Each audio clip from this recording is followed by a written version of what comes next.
के बारे में हम लोग सुनते हैं, जानते हैं, नजदीक से देखते हैं, तो मुझे यहाँ के वीर वीरांगनाओं के, यहाँ के त्यागी और बलिदानियों के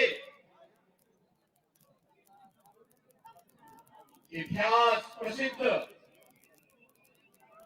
वे कथा और कहानियां हमारे सामने आने लगती हैं, जिनसे देश प्रेरणा लेता है। आज भी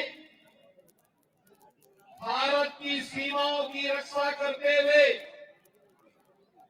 हमारे राजस्थान के जवान पूरे देश को सुरक्षा प्रदान करते हैं और सुरक्षा के माध्यम से अभय प्रदान करते हैं। तो यहाँ के किसान,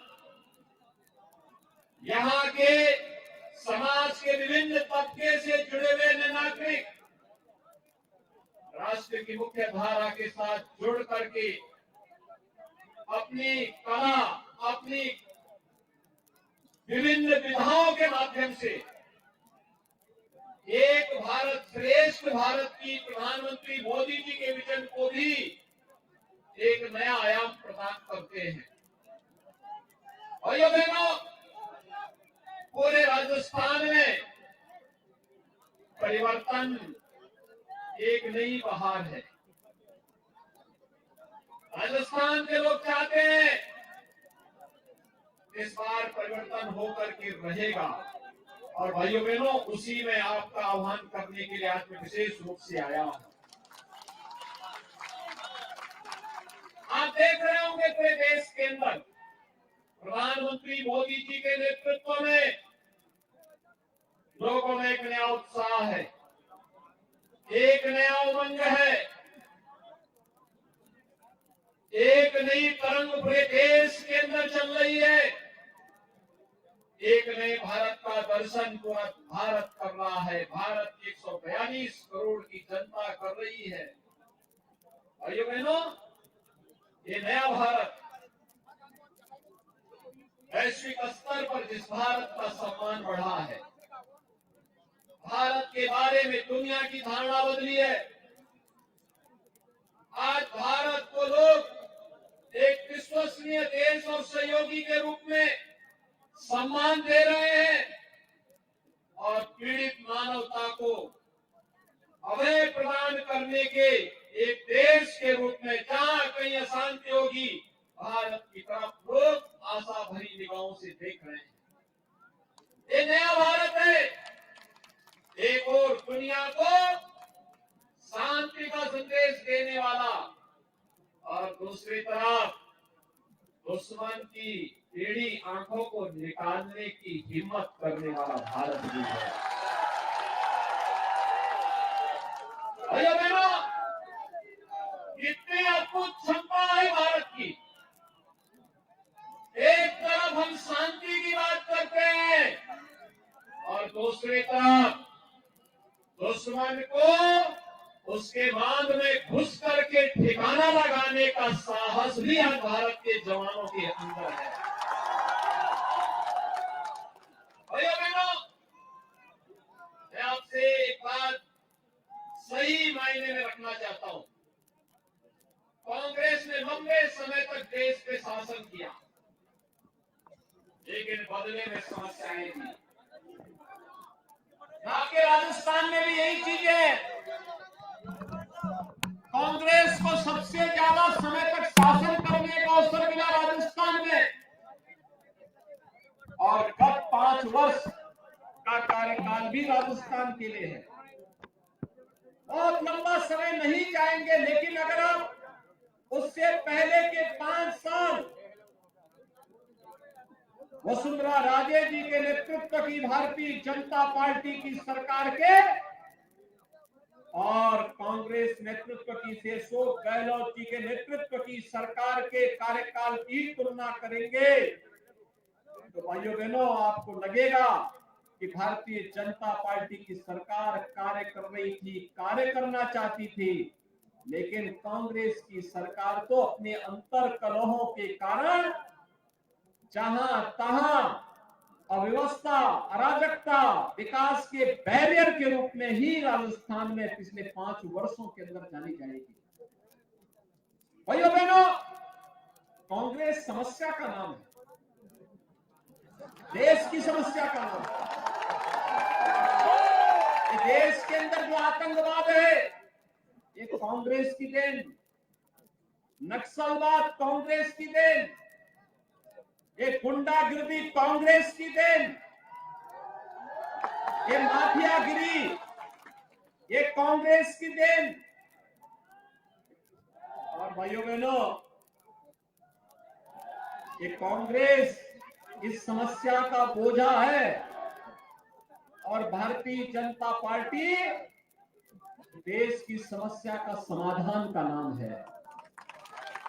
समाधान भाजपा है, मोदी है, समस्या का समाधान मोदी जी के माध्यम से हुआ है और होगा भी। कांग्रेस ने आतंकवाद की समस्या दी, मोदी जी ने और अमित शाह जी ने आतंकवाद की जड़ कश्मीर की धारा 370 को सदैव के लिए समाप्त कर दिया। कांग्रेस हमारी आस्था के साथ खिलवाड़ करती थी। आस्था के साथ खिलवाड़ कैसे? हिंदू मंदिरों को एक समय में मुगल कालखंड में अपवित्र करके, क्षतिग्रस्त करके, तोड़ करके वहां गुलामी के ढांचे खड़े कर दिए गए थे। अयोध्या में ही आपके सामने अयोध्या उदाहरण है। 500 वर्ष पहले बाबर के समय राम मंदिर को तोड़ दिया गया, उसके ऊपर एक विवादित ढांचा खड़ा कर दिया गया। हम आंदोलन करते थे, कांग्रेस की सरकारें अत्याचार करती थी। हम लोग नारा लगाते थे, रामलला हम आएंगे, मंदिर वही बनाएंगे। कांग्रेस के लोग हंसते थे, कहते थे कैसे बना देंगे।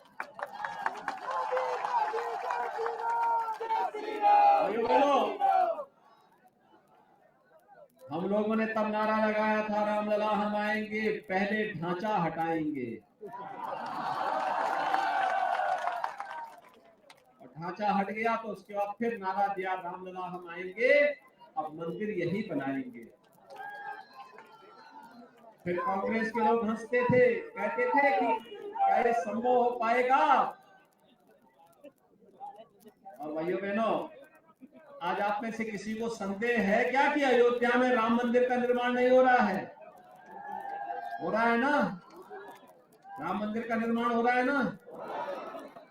अयोध्या जाने की इच्छा है क्या? कितने लोगों की इच्छा है? तो सरकार राजस्थान ही आना चाहता है। भाइयों बहनों, 22 जनवरी को प्रधानमंत्री जी के कर कमलों से अयोध्या में राम मंदिर में भगवान रामलला विराजमान होंगे। और इसके लिए मैं आपके पास आया हूं, आपसे कहने के लिए, इसी के लिए आया हूं, आज आपका आमंत्रण देने के लिए भी। भाइयों बहनों, एक और कांग्रेस आपकी आस्था के साथ खिलवाड़ करती थी, देश के विश्वास के साथ घात करती थी, और दूसरी तरफ गरीब का भी जो हक था उसको छीन लेती थी। अब याद करिए, जो मोदी जी ने 12 करोड़ गरीबों के घर में शौचालय बनाया, कांग्रेस भी तो बना सकती थी। मोदी जी ने 4 करोड़ गरीबों के मकान बनाए, ये कांग्रेस के समय में भी हो सकता था। मोदी जी ने 4 करोड़ गरीबों के घर में बिजली पहुंचाई, कांग्रेस भी कर सकती थी। 10 करोड़ गरीबों को उज्ज्वला योजना का फ्री में कनेक्शन दिलवाया, कांग्रेस भी कर सकती थी। 50 करोड़ लोगों को आयुष्मान भारत में स्वास्थ्य बीमा का कवर पूरे देश के अंदर दिया, कांग्रेस भी कर सकती थी। 1 डिस्ट्रिक्ट 1 मेडिकल कॉलेज का निर्माण कांग्रेस भी कर सकती थी, कांग्रेस ने नहीं किया। कांग्रेस तो एक ही बात करती थी, कांग्रेस एक ही बात करती थी कि देश के संसाधनों पर पहला अधिकार मुसलमानों का है, बोलती थी ना, यही तो बोलती थी ना। और भाइयों बहनों, मोदी जी ने कहा देश के संसाधनों पर पहला अधिकार गरीब का है, किसान का है, नौजवान का है, महिलाओं का है, दलित का है, वंचित का है, पिछड़े लोगों का है, समाज के हर तबके का है। और इसके लिए उन्होंने नारा दिया सबका साथ, सबका विकास। भाइयों बहनों, सबका साथ और सबका विकास का नारा ही है राम राज्य की अवधारणा। भाइयों बहनों, आपने देखा होगा जब बाढ़, अतिवृष्टि, कोई आपदा आती है, कांग्रेस के नेता गायब हो जाते हैं, किसी का पता नहीं लगता। पिपलदा से लेकर के और दिल्ली तक सब नेताओं के यही हाल है। कोई इटली जाता है और कोई बूंदी जाता है, कोई जयपुर में बैठा रहता है। कोरोना में भी नहीं आए होंगे और अतिवृष्टि में भी नहीं आए होंगे। मैं धन्यवाद देना चाहूंगा लोकसभा के माननीय अध्यक्ष श्री ओम बिरला जी को, जिन्होंने यहाँ पे अतिवृष्टि के समय घर घर राहत सामग्री वितरित करने की स्वयं निगरानी की। यहाँ की राज्य सरकार विफल हो गई थी, अपने विदेश दौरे को स्थगित करते हुए सीधे कोटा आए और कोटा में आकर के पिपलदा, सागोर, कोटा, इन सभी क्षेत्रों में घूम घूम करके उन्होंने हर व्यक्ति का ध्यान रखा, बिना भेदभाव के शासन की योजना को पहुंचाने का काम किया।